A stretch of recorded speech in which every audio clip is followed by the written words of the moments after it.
Число жертв мощного землетрясения в Турции и в Сирии растет. По последним данным, в пострадавших районах на юго-востоке страны турецкие спасатели нашли уже 1123 погибших, 7634 человека получили ранения.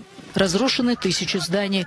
Центр землетрясения находился к северу от турецкого города Газиантеп, примерно в 90 километрах от сирийской границы на глубине 18 километров.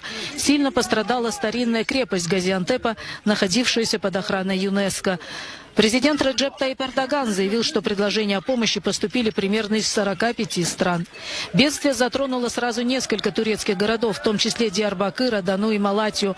Порт Искандерун поврежден и временно прекратил работу. Взорвался газопровод в городе Кахраман-Мараш. В Диярбакыре обрушился 8-этажный жилой дом. Серия мощных авторшоков сотрясает регион, поэтому люди боятся возвращаться в свои дома и предпочитают оставаться на улице. Новые толчки усложняют и процесс поисково-спасательных работ, но по мере того, как они продолжаются, число погибших еще может возрасти.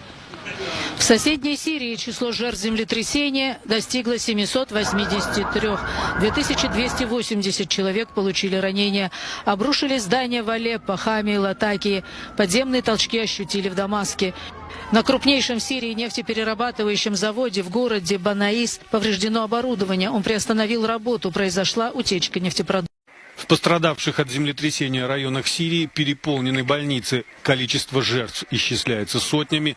Пострадавших, по официальным данным, уже больше 1000. Сейчас продолжается разбор завалов, под которыми еще могут находиться люди. Этот мужчина приехал в больницу с женой и детьми. Слава Богу, мы добрались сюда и получили первую помощь. Это судьба. Мы жили в 4-этажном доме. С 3 верхних этажей никто не выжил. Только нам удалось спастись.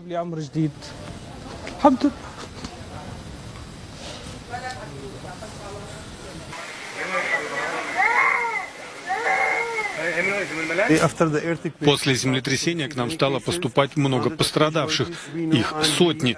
По некоторым данным, еще несколько сотен, скорее всего, все еще находятся под завалами. Ситуация слишком серьезная. Нам нужна срочная помощь. Из-за многолетней войны в Сирии немало зданий и объектов инфраструктуры, конструкции которых были повреждены или ослаблены в ходе боевых действий.